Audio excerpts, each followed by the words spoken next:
today's tutorial, we will be needing kneaded eraser, regular eraser, a colored erasable pencil or a normal one, pencil, paper, light table. If you don't have one, don't worry, watercolor paper, a good enough one, paper towels, brushes, your watercolor set, and water.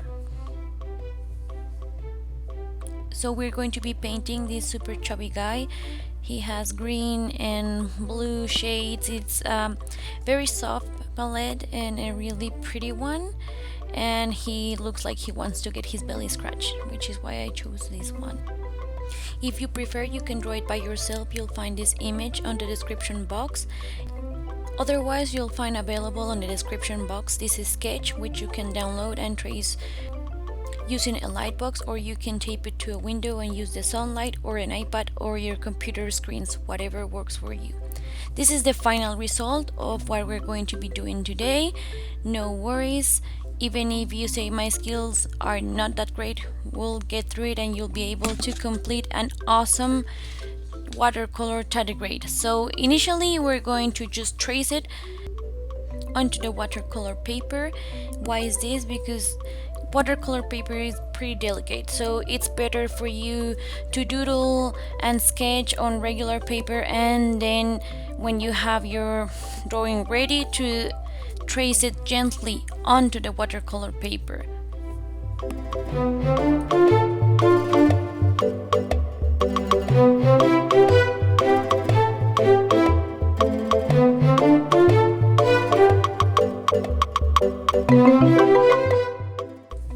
So when you're done, you can compare the watercolor drawing with the first sketch. If you are satisfied with the level of detail, then stop and then use the kneaded eraser in order to remove the excess graphite. This is very important because otherwise the line will show at the end, and that's not always great. It's just better to clean up that excess. Just erase it enough that you can still see the drawing, but that is not going to be a harsh line that will show at the end. So we're going to begin using the wet on wet technique. So just take your brush and water and just water the whole tardigrade. I was going to use masking in order to cover his little nails. If you have it, use it. If not, then just do as I did in this tutorial and just skip it. Just be careful not to put water on his nails, but wet thoroughly the rest of his chubby body. Then we're going to be using turquoise green and we're going to apply it lightly. As you can see, since it's wet, it's going to expand naturally, and that's going to look very nice and very soft. So just looking back at the reference picture, apply it where is like in the borders and just on the blue parts. We're going to leave the belly, the green belly, untouched for the moment, but we're going to be applying this turquoise green basically like on the contour. And as you can see, you can decide where you prefer to have like a lighter area or an area that's a little bit more saturated.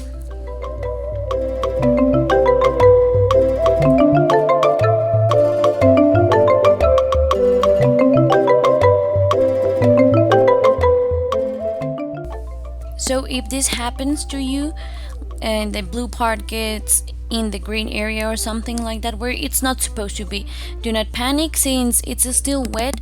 What you can do is to clean your brush on your water glass, and then you can dry a little bit on your towel or your paper towel, and then you pass it on the area where the blue, in this case the blue, it's not supposed to be, and that's how you remove it.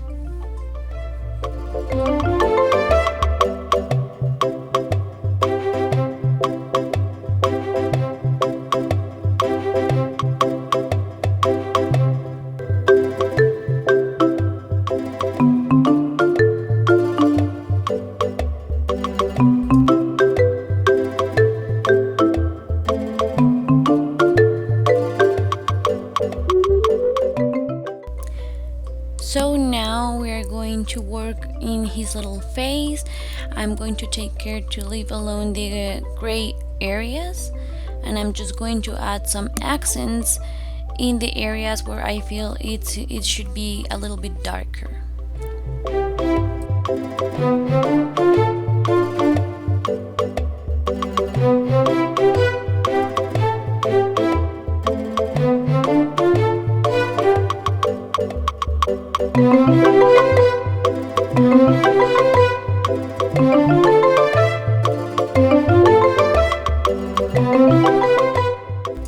And now we're going to add the green. I'm using sap green. If you don't have the exact colors that I have, do not worry, you can use whatever you have in your palette that is approximate to the green and the blue you see on the little tardigrade. So right now we have to work quick. It's still wet. I'm still adding the wet on wet technique. I'm still using, the wet on the wet technique. So I'm working very fast and I'm adding the sap green in his belly, and since everything is still wet, he is like naturally blending with the blue that we have already added, and it's going to look very nice. In this case also a little bit of the green went into a part that I didn't intend it to be, so I just gently remove it, and it's not going to be a big deal. So if it starts expanding way too much, don't panic, just wash your brush and clean the excess paint. So now I'm going to add the gray. You can prepare this color by mixing the ultramarine, violet, and the Van Dyke brown, and you just mix it on your palette, and when you have a light enough shade, just apply it on his little face. If it's too dark, just add more water to it and it will lighten up. So now that we're done with this first layer, we're going to let it dry so that the next layer of color is going to be applied on a dried surface. And right now we're not going to work with the wet on wet, we're going to work wet on dry. So now that it's still wet, but it's way less wet than it used to be, I'm going to take a little bit of ultramarine and I'm going to apply it very lightly onto some of the folds that are darker, so that it still mixes well with what we already have. If it's too dark, just add a little bit more of water or just clean your brush and remove the excess paint.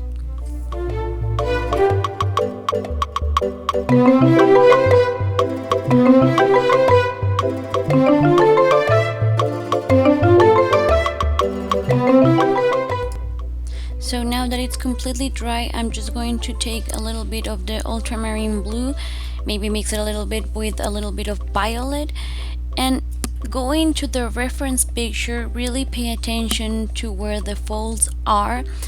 And first we're going to make a not very defined fold. It's not the final fold, just the area where it's darker because of the fold. We're going to be marking it a little bit stronger than the first layer with this ultramarine blue. So go back to the reference picture or to the sketch to see where his little folds are marked, so that you can go about this a little bit more accurate and easily.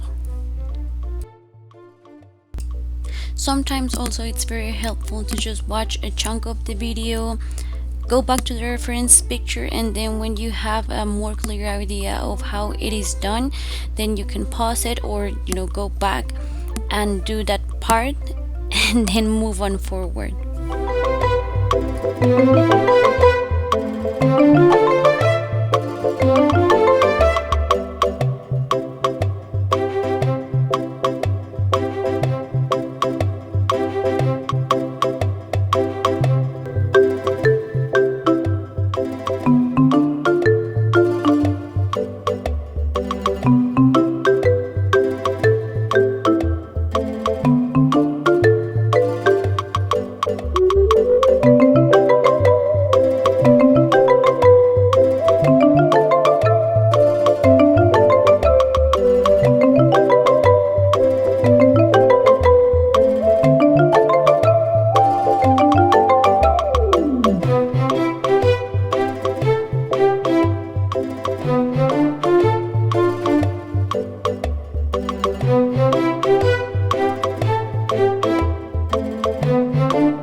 So now we're going to move on to his belly, and I'm going to mix the sap green with a little bit of ultramarine and Prussian blue in order to make it darker. And now I'm going to mark where these folds are in his belly.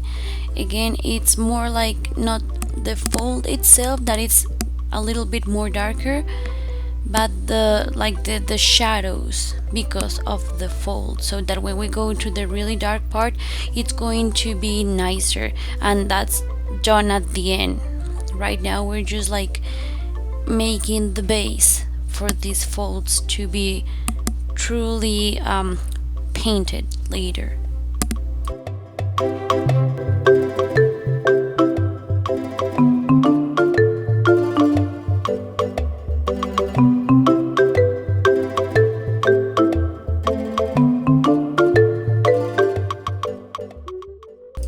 So now we're going to mix ultramarine with Van Dyke brown and violet in order to make a dark gray. This is going to be very saturated. Well, at first not so saturated. We're going to add the really dark part at the end, but yeah, considerably more saturated than the first initial wash that we painted, in order to mark where his little mouth is.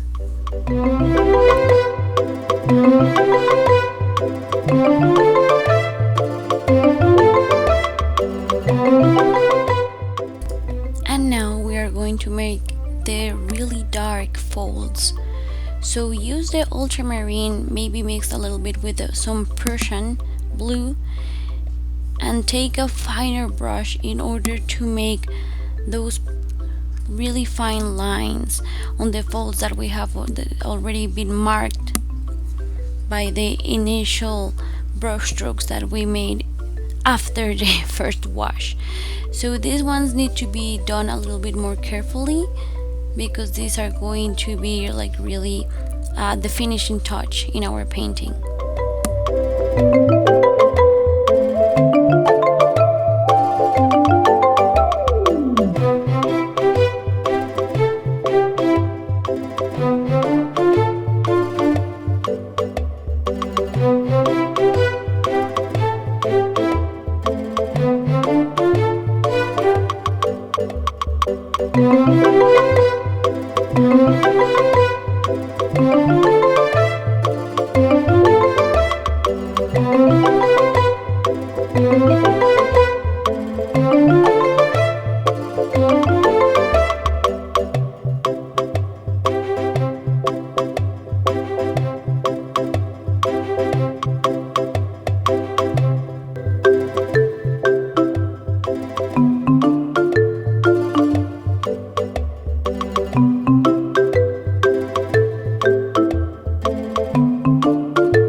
gray folds, we're going to use emerald green, sap green, and a little bit of ultramarine in order to make it very dark. And we're going to go about those darker areas of the fold so that we can have some definition. So just go slowly and controlled so that you can achieve the best result that you possibly can get. I'm sure you're going to do great. Just if you have doubts, go back to the reference picture or to the final result that's available for you to use as a reference too.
So now we're going to paint his little nails.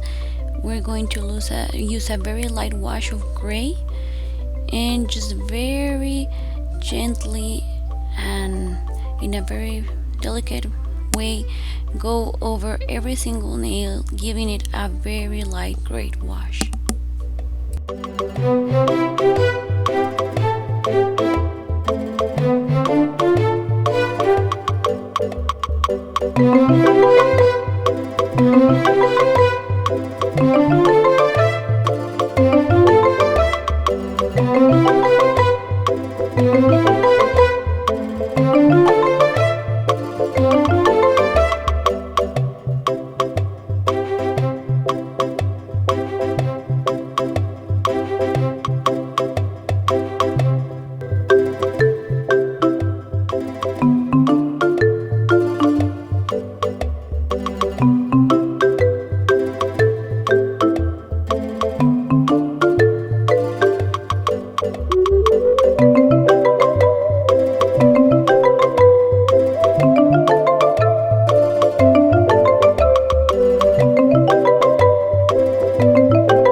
While those nails dry, we're going to finish up his little snout.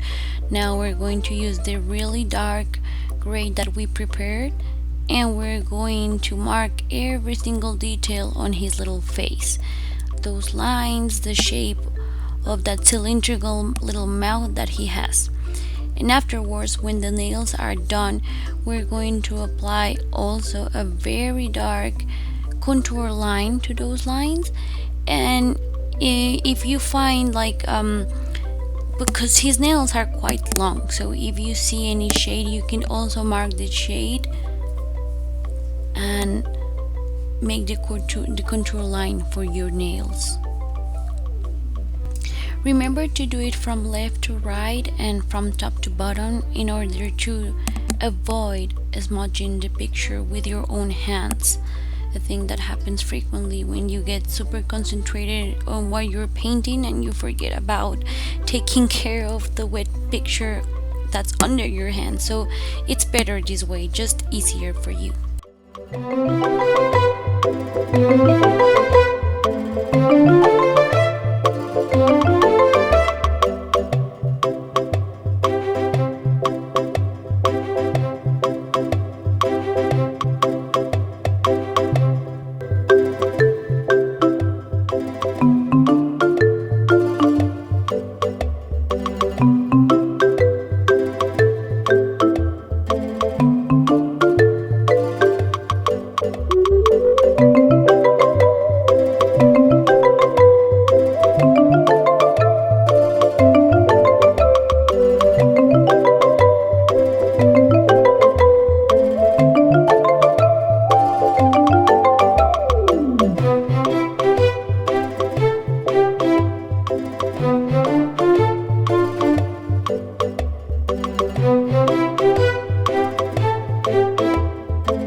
And so now let us add some finishing touches to the face. He has some really nice shadows, so go back to the reference picture if you need to, and then apply those shadows on your tardigrade's face.